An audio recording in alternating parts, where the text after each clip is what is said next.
Cuando uno piensa en la propuesta de valor de una compañía, siempre tienes que ver no únicamente tu compañía, sino qué hay en el mercado. Porque tu propuesta de valor, cuando tú quieres traer un cliente, ese cliente la va a comparar contra tus competidores. Yo soy director de dos compañías en Chile y una compañía en Argentina. 75% de los fundadores que le vendieron su compañía misma siguen trabajando en Bill.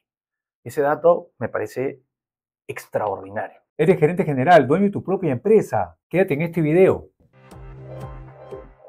El día de hoy nos acompaña Sebastián Nadal. Él es un joven peruano, emprendedor, empresario y actualmente director de Visma a través de su propio emprendimiento Mandú. Así empezó todo. Hola Sebastián. ¿Cómo estás, Javier? Gracias por la invitación. Bienvenido, gracias a ti por tu tiempo y hemos venido conversando mucho sobre todo lo que estás haciendo y lo que viene a ser esta expansión que están teniendo con Visma, pero vamos desde el principio. Tú eres un emprendedor muy joven. ¿Cómo empieza todo? De hecho, Javier, nosotros empezamos con una compañía que se llamó Mandú en el 2016, si mal no recuerdo. Con un grupo de amigos construimos una plataforma enfocada en potenciar a compañías en todo el proceso de clima y compromiso laboral. Luego nos expandimos a una plataforma de gestión del desempeño, entrando siempre a tratar de ayudar a compañías a potenciar justamente sus procesos de talento con tecnología. Fuimos creciendo la compañía y, como bien dices tú, en el 2022 Mandú fue adquirida por Visma, que es una compañía que ahora te cuento un poco más de esa, es una de las empresas de software más grandes de Europa, y desde el 2022 que el equipo de Mandú ahora pasó a ser parte de una familia más grande, parte del equipo de Visma a nivel mundial, ¿no? Cuando ustedes empezaron Mandú, ¿hacían todo? ¿Ustedes desarrollaban, programaban, buscaban clientes? ¿Eran solo ustedes? ¿Y cómo fueron creciendo? De hecho, Javier, cuando empezamos la compañía, la empezamos yo y dos de mis socios. Nos conocimos, bueno, a uno lo conozco desde tenemos 5 años, el otro fue una persona muy cercana a mí que estudiamos juntos en la universidad. Cuando empezamos, en realidad, la parte digital la fuimos cubriendo con otro tipo de insumos, no sé, utilizando, por ejemplo, Visual Basic en Excel, usábamos un encuestador que teníamos disponible y íbamos conectando los procesos por atrás. Y finalmente, cuando ya validamos de que había una oportunidad en el mercado, fue que contratamos un equipo de tecnología y comenzamos a desarrollar la plataforma nosotros. Ok, o sea, hicieron un MVP. De hecho, sí, ese MVP duró unos 6 meses hasta que finalmente tomamos la decisión de comenzar a crear la tecnología nosotros. Y ahí fue que yo veía un poco la parte de producto. Yo seguía en la universidad en ese momento con la experiencia que podía tener, pero más que nada escuchando a los clientes, entendiendo hacia dónde podía ir. Y finalmente con mis socios nos repartíamos un poco la parte financiera y la parte de operaciones, ¿no? ¿Hasta ahí ustedes tres nomás? ¿O ya había un grupito de gente más? En ese momento éramos nosotros tres y tres personas que trabajaban en el equipo de tecnología. Ok, Entonces yo veía un poco la parte de producto y ventas, uno de mis socios veía toda la parte financiera, otro de mis socios veía la parte de operaciones, pero ok. en un emprendimiento de ese tamaño finalmente terminas haciendo un poco de todo, ¿no? Sí, Entonces también había un mix sí. importante. Y ya tú desde ahí eras el gerente general. En papel siempre digo, porque Ya, finalmente lo que creo que trabajé por muchos años fue comercial. Creo que cuando fundas una compañía de este tipo, los socios en realidad están muy involucrados en lo que es sí. la parte comercial. Entonces, durante casi 2, 3 años, mi rol principalmente era tocar puertas y buscar ofrecer nuestras soluciones en compañías medianas y grandes en el Perú. Creo que eso fue lo que más hice por 2, 3 años. Y algo interesante es que cuando haces comercial, la parte de producto está muy amarrada. Porque como estás hablando todos los días con prospectos, Escucha eventualmente la con realidad. exactamente, y vas entendiendo qué le falta a tu producto para efectivamente poder cerrar un acuerdo. O sea, hay un flujo de retroalimentación que en mi opinión funciona muy bien de cuando estás trabajando la vena comercial y a la misma vez ir dentro de todo madurando tu producto. Entonces eso fue particularmente lo que yo hice por un buen tiempo. Como te digo, en papel era gerente general, pero normalmente los tres éramos los que nos sentábamos a entender hacia dónde queríamos llevar la compañía, cómo es que cada unidad de negocio tenía que ir dentro de todo acompañando el crecimiento de la compañía, hasta que, bueno, ya tomamos cierta escala. Eh, Nosotros, justo antes de pandemia, éramos más o menos unas 30 personas y después de la pandemia hubo un boom importante en lo que fue tecnología. Felizmente para nosotros cerramos ese año siendo casi ¿Disparó 70 la personas. pandemia el uso? De hecho, al comienzo estábamos bien asustados porque decíamos, ¿quién va a querer un sistema de clima laboral en COVID?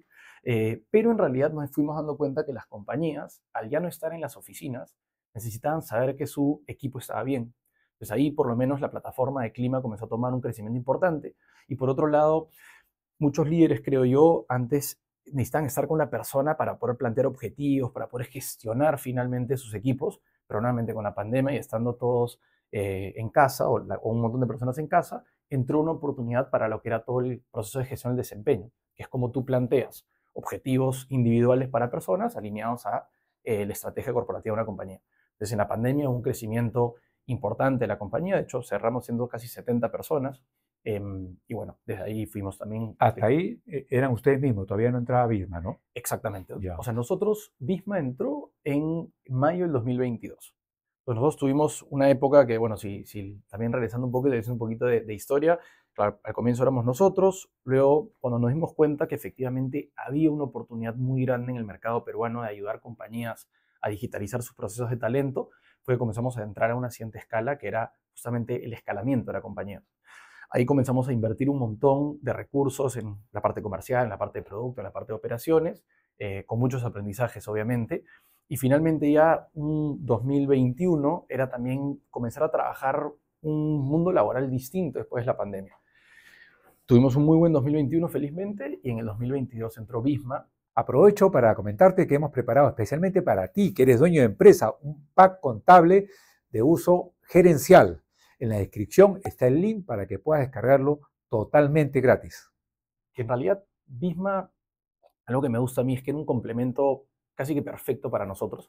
Perdón que te corte. Por favor, Javier. Si no me equivoco, ustedes empezaron con tema de clima y complementaron con desempeño. Y ahí Exactamente. se quedaron y llegó Visma. Tal cual. Y Ya. Visma en realidad, o sea, Visma a nivel mundial es una compañía que factura más de 3.000 millones de dólares y tiene dos verticales, todo lo que son ERP financieros y por otro lado sistemas de gestión de personas.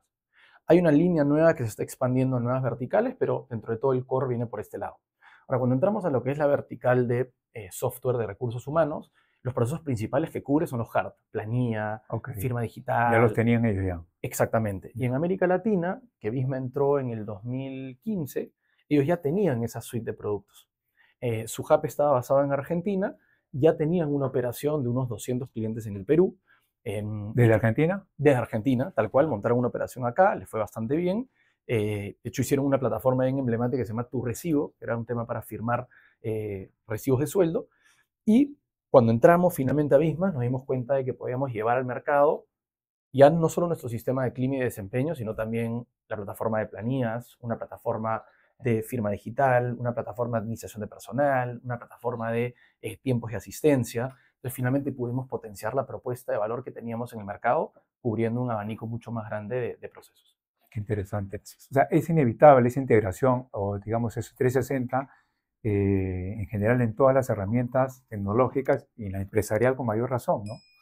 De hecho, sí, Javier, o sea, nosotros, yo creo que el mercado en un momento fue a tratar de buscar un proveedor que les pueda dar una solución completa, te digo, hace más de 10, 15 años, pero era muy complejo que creo yo, dado el nivel tecnológico que habían en las compañías en ese momento, eso haya funcionado.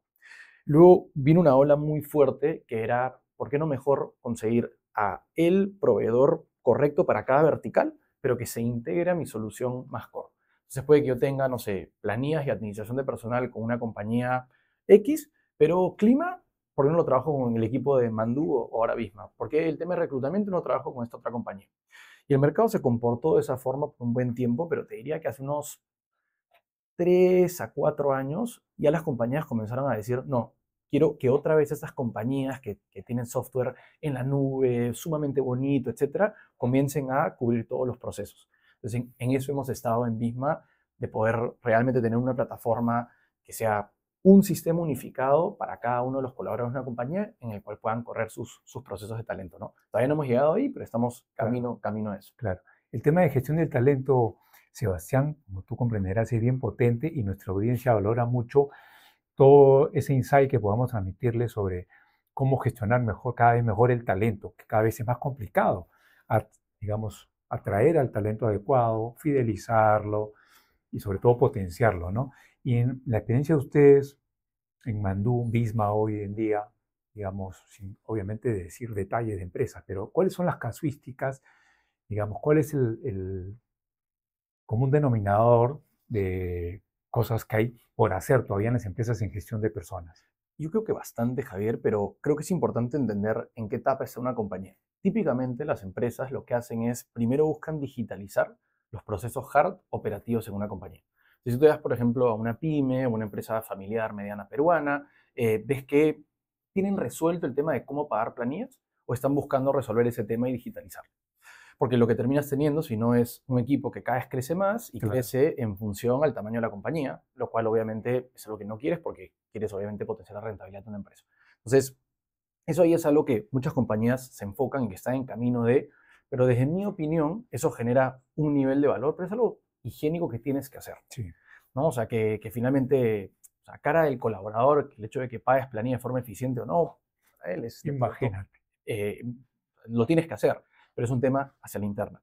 Yo creo que hay tres principales procesos en los que yo veo que realmente puede generar un impacto de mediano a largo plazo en los resultados de una compañía. Si hasta aquí este video te parece interesante, lo puedes poner en práctica, danos un like y compártelo para que más personas ganen conocimiento sobre la base de la experiencia. Y se basan en, bueno, por un lado, obviamente el proceso de reclutamiento y selección. No solo reclutamiento, sino también selección, sino cómo eliges sobre ese pool de candidatos a las personas correctas. Y por otro lado, cómo haces ese onboarding a la compañía de tal forma que funciona. O sea, creo que es muy conocido que o sea, el costo de reclutar personas es elevado en tiempo que no están cumpliendo con sus objetivos, es complejo.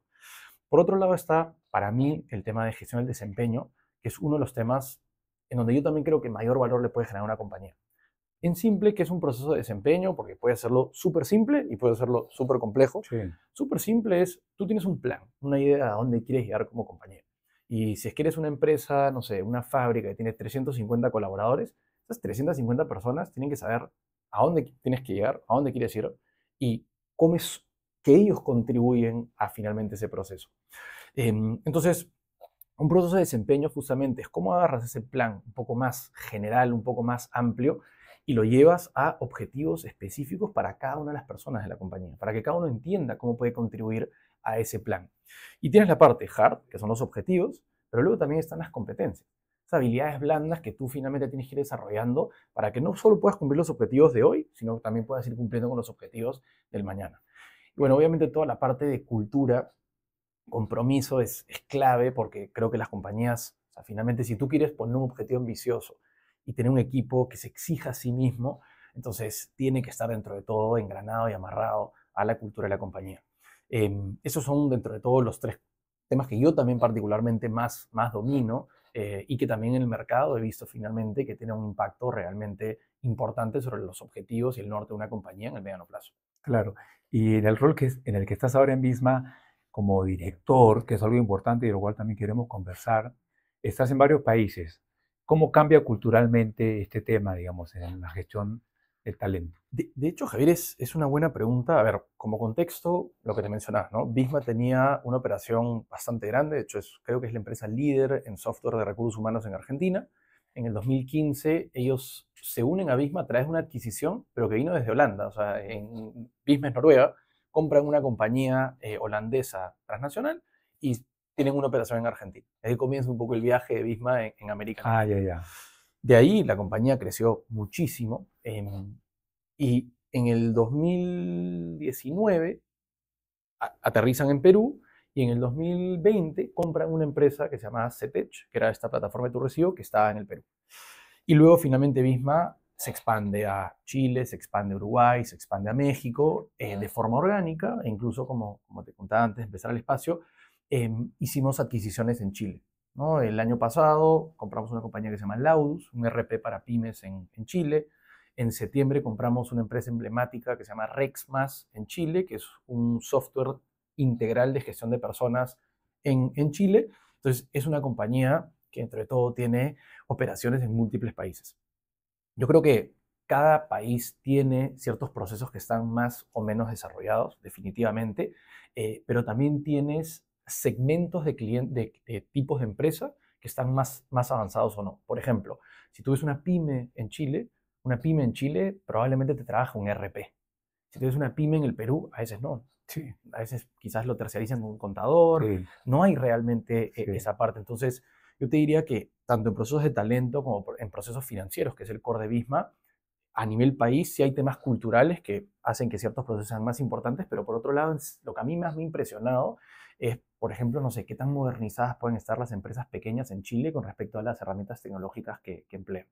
Claro, y eso implica también que en el Perú tenemos mucho potencial para muchas cosas, ¿no? Como Definitivamente. sabemos, en tema tecnológico, gestión empresarial, hay mucho techo y creo que eso lo ven también las empresas de fuera, ¿no? De hecho, sí, Javier, algo que me impresionó es nosotros, o sea, nuestra matriz está en Oslo, en Noruega, entonces obviamente aprendemos bastante de ellos. Y si tú ves un poco qué pasa, por ejemplo, en Noruega, las leyes han comenzado a cambiar de tal forma de que casi que obligan a los emprendedores a tener que ordenar cosas de información. Entonces yo no sé si es que Interesante. eso en algún momento va a llegar al Perú, pero Está por llegando a ejemplo, poco, Sebastián. sí, La SUNAS, UNAFIL, digamos, todo que como que se va acercando, ¿no? de hecho sí, pero por ejemplo en el caso de en Noruega, entiendo que por ejemplo ya para tener una empresa tienes que tener un ERP digital para poder llevar a cabo tus finanzas. Buenísimo. Entonces, claro, si tú eres un emprendedor, en el Perú, esa es mi experiencia por lo menos, creo que el Perú está acelerando su adopción tecnológica de manera acelerada, pero hay un gap muy grande todavía de lo que yo veo con otros países. Entonces, y sobre todo en empresas, no tanto en personas, en empresas. Nos quedamos con el Excel, nos quedamos con el papel, nos quedamos con, cuando en verdad hay un montón de herramientas que una vez implementadas te dan una eficiencia operativa mucho más grande. Y ahí es donde yo creo que hay oportunidades grandes, pero también implica de que los entes, una SUNAT, tiene que acompañar con una reglamentación tributaria correcta para que una compañía, dentro de todo, tenga, por un lado, el incentivo y la capacidad de sacarle provecho a ese tipo de herramientas y del orden que ello conlleva. Totalmente. Vamos ahora a hablar de tu rol como empresario. No quiero hablar tanto de emprendimiento porque ya tú pasaste esa etapa, si bien es cierto, siempre tienes esa vena emprendedora. Como empresario, ¿qué aprendizajes has tenido? ¿Qué es lo que más te costó? ¿Cómo has cubierto eso que no manejabas? Yo te diría, Javier, que tengo la suerte de siempre haber estado rodeado de las personas correctas. Emprendí con casi que dos hermanos míos, pero son personas que son muy buenas en cosas que finalmente yo no necesariamente domino. Entonces creo que eso ha sido algo que ha contribuido bastante a mi camino como empresario, siempre tratar de elegir a las personas correctas, rodearme de las personas correctas para poder complementar justamente las cosas que yo no hacía bien con personas sumamente claves. Y obviamente, igual ya trayéndolo más a lo mío, yo te diría que los principales aprendizajes que he podido tener son, por un lado, en lo que es un proceso comercial y cómo escalar una compañía, y por otro lado, en lo que es finalmente cómo acompañar decisiones financieras alrededor de esa estrategia de crecimiento. Entonces, no sé, como te decía, ahora Visma entró a Chile con algunas adquisiciones. En Argentina hemos hecho como 5 adquisiciones. Tengo la suerte desde septiembre del año pasado de ser director de 2 empresas allá. A las que van comprando, tú eres director. De algunas tengo la suerte de ser uno de los directores. Ok. Y ahí la idea es, yo ya habiendo estado como 2 años y medio, 3 en Visma, poder ayudar a los gerentes generales de cada una de estas compañías a poder capitalizar todo el conocimiento que hay en Visma y a la misma vez poder, dentro de la experiencia que tengo yo, darles las herramientas para que puedan seguir creciendo. Lo lindo de Visma, Javier, es que hacer un éxito, o sea, vender una compañía es complejo. Entonces, lo bonito de estar del lado de que compras es que cuando estás comprando una compañía de software, esa compañía venía a ser una compañía exitosa. Entonces, lo que tienes que calibrar en realidad es mínimo. Tienes que más que nada empoderar a los emprendedores que, en mi opinión, venían haciendo bien el trabajo y complementando con ciertas cosas. Pero de ese lado he podido ir cada vez más aprendiendo lo que son modelos comerciales en B2B y sobre todo en B2B de software. Ok. Entonces yo siempre trabajé en B2B de empresas medianas, pero ahora hemos comprado B2B, bueno, perdón, B2B de empresas medianas en recursos humanos. Ahora tenemos B2B de empresas pequeñas en recursos humanos, B2B de empresas grandes en recursos humanos, B2B de empresas pequeñas en finanzas, B2B en empresas grandes de finanzas. Y lo que me ha permitido la experiencia que he tenido previa de escalar un equipo comercial y estas compañías es eso, es ir entendiendo esas etapas que uno tiene que poner para poder, dentro de todo, tener éxito en un escalamiento comercial y entender que cada negocio es distinto. O sea, para ponerte un ejemplo, ¿no? Cuando tú ves una empresa mediana,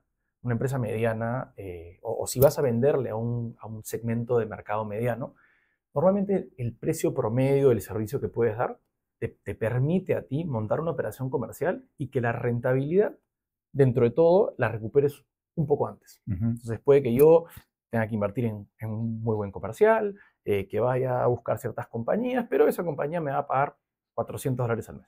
Entonces, termino viendo el retorno en El el lifetime mes value. 9, por así Ujú. decirlo.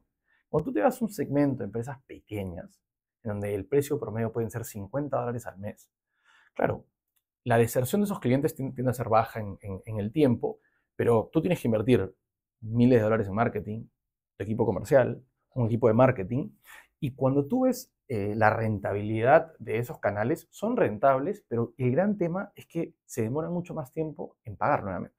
Entonces, puede que yo me gaste Exacto. $1000 en traer un cliente, $1000 en implementarlo y $500 más. Pero ese cliente me va a pagar $100 al mes. Claro. Entonces, recién al año 3 es que yo comienzo a ver rentabilidad. Entonces, esa parte también de no únicamente ver cómo es que uno escala un equipo comercial, sino cómo financias tu crecimiento, Sí, es para mí uno de los temas más grandes que he aprendido en Visma y creo yo más claves cuando un emprendedor está en ese camino de crecimiento. sí, totalmente. Mira, yo estoy seguro que la audiencia está tomando nota y está muy atenta a esto que acabas de comentar, el modelo comercial y cómo le damos ese enfoque de retorno, ¿no? De costo de adquisición, de lifetime value y tantas cosas que uno debe tener en cuenta hoy en día, sobre todo con tanta competencia que hay, ¿no? Exactamente. ¿Y qué nos puedes comentar, Sebastián, sobre la ventaja competitiva? ¿Qué es lo que, cómo tú, digamos, buscas esa diferenciación? Eso también es una muy buena pregunta, Javier, porque a medida de que vamos viendo otras compañías que a veces están en lo mismo, pero en otros países, vemos que las ventajas competitivas que necesitan tener para ganar el mercado pueden ser distintas. Para empezar, cuando uno piensa en la propuesta de valor de una compañía, siempre tienes que ver no únicamente tu compañía, sino qué hay en el mercado. Porque tu propuesta de valor, cuando tú quieres traer un cliente, ese cliente la va a comparar contra tus competidores. Entonces, nosotros fuimos escuchando qué es lo que necesitaba el mercado peruano, pero al comienzo abarcábamos todas las compañías.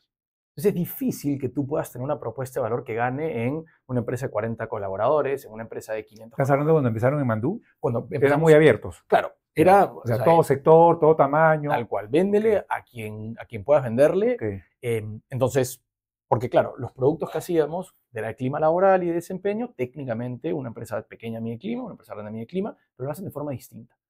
Y también perciben el valor de un partner de forma diferente. Entonces, al comienzo hacíamos eso ahí. Ahora, nos fuimos dando cuenta, y más aún con la entrada de diferentes competidores, que es complejo que tú tengas una propuesta de valor que pueda ganar en todos los segmentos y que lo puedas mantener finalmente en el tiempo. Nosotros fuimos identificando qué tipo de cliente era el cliente que más le podíamos generar valor y que nosotros a la interna teníamos la capacidad para poder efectivamente hacer el delivery correcto de esas palancas. Entonces, en nuestro caso veíamos que el segmento de empresas medianas, ¿no? Y medianas, un término un poco amplio, Trataron de afinar el perfilamiento. 100% Javier, y ahí nos dimos cuenta que esas compañías necesitaban, por ejemplo, una plataforma flexible. Hay algo que se llama time to value en software, que es, ok, ¿cuánto tiempo me demora en implementar? Ok, Una compañía mediana no quiere esperar 7 meses a que tiene el producto. olvídate. Entonces, pero una empresa grande te puede esperar 6 meses a un año porque está acostumbrado a Pero esperar también está cubierto, ¿no? tal cual. Para, como proveedor. Pero en el caso de una empresa mediana, ellos necesitan el valor rápido. No sé, el tema de, por ejemplo, precios. Una compañía grande puede invertir bastante plata en este tipo de proyectos. Una empresa mediana igual necesita un tema de eficiencia, o sea, más que sea barato, que es una mala palabra, es que sea fácil de evidenciar el ROI de la inversión que están haciendo. Si voy a invertir 5.000, 10.000, $15.000, tengo que poder demostrar el ROI que estoy haciendo ahí. Entonces, una vez que identificamos cuál era esa propuesta ganadora, comenzamos a darnos a la vuelta hacia adentro de la compañía y decir, tenemos los procesos, las personas, para realmente ganar en cada una de esas 6 propuestas que tenemos. Sí, nos comenzamos a enfocar en eso. Entonces, ahí las recomendaciones que yo a veces doy es, a veces tratamos obviamente de irnos hacia todo el mercado. Es complejo que tengas una propuesta que le pueda ganar en todos los segmentos, y por otro lado a veces tendemos a desestimar el concepto de competencia. Entonces puede que a veces haya una competencia que se nicha en empresas chicas. Entonces, ¿cómo le ganas a una empresa que están nichados acá, tú tratando de abarcar todo ahí? Sí.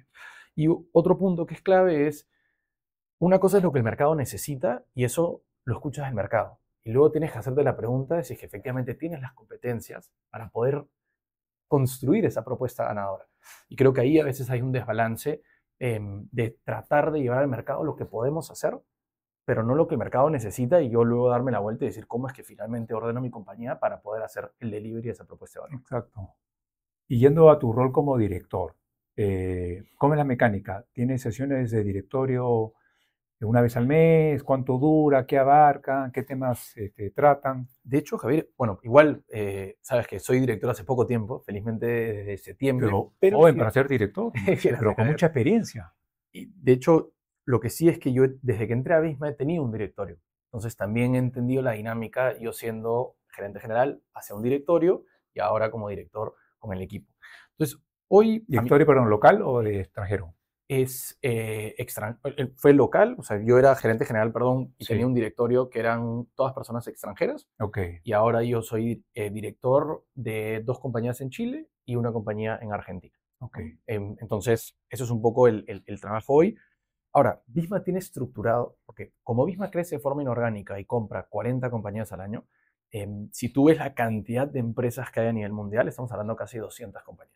Entonces, la estructura de governance y Claro, management que tienen, en mi opinión, es bastante buena. ok, Entonces, Visma tiene un ordenamiento vertical en lo que es reportería financiera. ok. O sea, tú necesitas poder apegarte a una forma de reportar todos los indicadores financieros dentro de cada una de estas unidades. Y puede que tú seas una compañía en Portugal, en Croacia, en que están compañías de Bismarck en Chile, en Perú, pero el mismo P&L yo lo puedo ver en cualquier Ah, sí, país. y lo entiendes. Exactamente. Ok. Y Entonces, se agregan simplemente contextos o el lo tema es que cualitativo. exactamente, o sea, la parte financiera es vertical, todos tienen que tener lo mismo y todo va de abajo y se agrupa en lo que es Visma. Entonces yo puedo ver Visma Mundial, puedo ver Latam, puedo ver, etcétera, funciona de esa forma.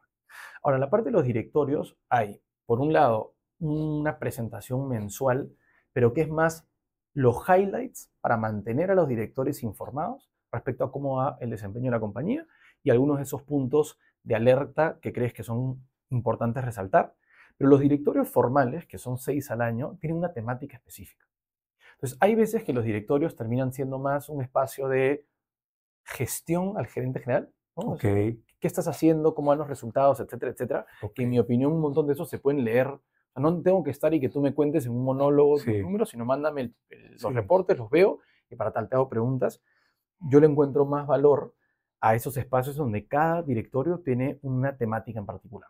Entonces, en febrero vamos a hablar de seguridad de la ¿Esos información. son los 6 al año, perdón? Exactamente. Ok, cada Vamos, uno con una temática. tal cual. Ya. En febrero vamos a hablar de seguridad de la información, que es un tema clave en cualquier empresa de software. ¿Cuál es tu nivel de riesgo? ¿Cuáles son finalmente los principales puntos que estás encontrando? ¿Cómo es que el riesgo te genera valor en tu mercado o no? Etcétera, etcétera, etcétera. Entonces, tú como compañía te preparas para ese espacio y por consecuencia sale un plan muy claro en una vertical clave. Ok, 2 meses después, probablemente sea un tema de cómo está la propuesta de valor en base a los competidores que hay de forma local. Y te vas preparando de esa forma. Entonces, en mi opinión, mensualmente crear estos management reports, que son básicamente la gestión de la compañía, que está casi todo automatizado, le da a un gerente general y a un equipo el orden, y espacio, ¿no? claro, el orden de estar finalmente auditando la compañía de forma correcta, pero el valor más importante, en mi opinión, como director, son esos espacios en donde toda la experiencia que estás teniendo ayudas a, en un tema puntual, a ver si es que la compañía realmente está planteando la estrategia en un tema que has determinado clave en el tiempo. Porque finalmente, si no, estás dentro de todo, a veces muy metido, casi que pisándole los pies a un Exacto. gerente general, pero el gerente general, su trabajo es hacer que la compañía performe de forma correcta. Para eso lo has traído o Claro. la has traído, para que esos indicadores se cumplan. El director tiene que obviamente alinear hacia dónde vamos como compañía, aprobar ese presupuesto y esa visión, y luego, en mi opinión, ver que en esas 4 o 5 palancas de valor importantes se estén avanzando de forma correcta. Pero esas palancas, a veces es difícil avanzar todos los meses. O sea, no es que enero Exacto. avancé, febrero avancé, marzo avancé en temas de seguridad de la información. Son cosas que hace más sentido levantar la cabeza y ver cómo voy avanzando en ciclos un poco más Y largos. esa mecánica de 6 sesiones al año con temáticas distintas es parte del modelo de Visma para poder, digamos, direccionar todo. Exactamente. O sea, Bisma, Javier, creemos que el 75% de los fundadores que le vendieron su compañía a Bisma siguen trabajando en Bisma. Ese dato me parece extraordinario. Dado eso de ahí, Bisma finalmente entiende que hubo un emprendedor que ya hizo algo exitoso. O sea, si lograste crecer una compañía que facture 5, 7, 10 millones de dólares de ingresos recurrentes anuales en software, es algo extraordinario. Entonces, en Visma lo que creemos es cómo podemos hacer que esa persona continúe con nosotros, pero simplemente los ayudamos con ciertas cosas que obviamente de Visma son sumamente buenos. Por ejemplo, el tema de seguridad de la información en Visma es una locura. O sea, es realmente extraordinario. Es de lo que más me ha chocado a mí de la diferencia que podríamos haber tenido en Perú con lo que pueden tener en Visma a nivel mundial. Me imagino. Entonces, ese tipo de cosas son cosas que haces que un emprendedor que ya fue exitoso se estructure un poco mejor, encuentre cuáles son las palancas de valor, entienda cómo es que Visma le puede contribuir y con eso comience a crecer aún más, ¿no? Claro, muy potente. Y ya para ir cerrando esta charla, Sebastián, con tantas, digamos, experiencias o estadios que tú tienes como emprendedor, empresario, director, ¿qué consejos le darías a alguien que está empezando una etapa en la cual ya pasó de emprendedor, es empresario y de repente se ha estancado? ¿Cómo ayudarlo? O sea, ¿qué debería hacer? Que ahí es, o sea, tratar de entender un poquito por qué se estancó. O sea, creo que entender la naturaleza del problema es importante, es un tema de contexto, es un tema de pasión. A veces lo que pasa muchas veces es cuando las personas están en una misma industria 5, 10, 15 años, a veces falta esa valentía de ser un poquito más riesgoso, tomar ciertas decisiones, pero yo creo ahí que hoy hay un montón de oportunidades que cada vez llegan más al Perú, y creo que abiertamente y activamente estar buscando, escuchando, hablando de estas, son claves para entender también cuáles de esas oportunidades quizás se enlazan más con una persona. O sea, por ejemplo, a mí me apasiona mucho la industria del software. Eso es algo que, no sé, o sea, hay consumo masivo, tiene sector financiero. A mí la industria del software me apasiona. Me gusta crear tecnología, me gusta crear productos, me gusta que estás en un negocio en el que te puedes ir a vender a Bolivia en un mes y puedes cruzar una frontera. Entonces, por lo menos eso es algo que me parece que es clave para una persona que quizás está estancándose perdón, sea en su carrera profesional, en una etapa de vida, comience también a evaluar qué hay y por qué me he estancado y con eso tratar de hacer un match para poder obviamente seguir ahí, ¿no? Y a la misma vez creo que hay una parte anímica también, ¿no? Entender que es algo que es normal, ¿no? O sea, hay veces que la vida es altos y bajos, y hay veces que nos podemos estancar, pero creo que también tratar de darnos un respiro y que eso no afecte nuestra energía, cómo nos percibimos a nosotros mismos, también es igual de importante.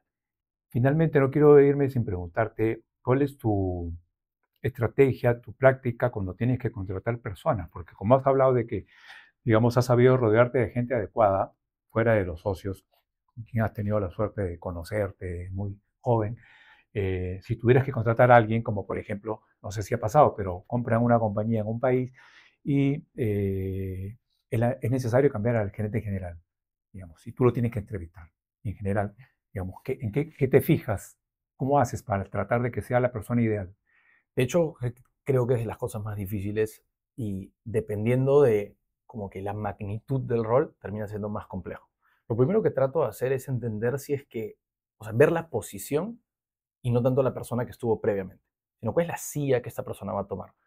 Porque ser gerente general de una compañía de software de 10 millones de dólares es distinto que ser gerente general de una empresa de software de 1 millón de dólares. Es muy distinto las cosas que necesitas en esas etapas. Y a la misma vez ver la estructura de apoyo quizás que pueda tener esa persona, porque si es que yo tengo un organigrama en donde tengo 6 gerencias y en otro tengo 15, bueno, entonces trato de ver las sillas.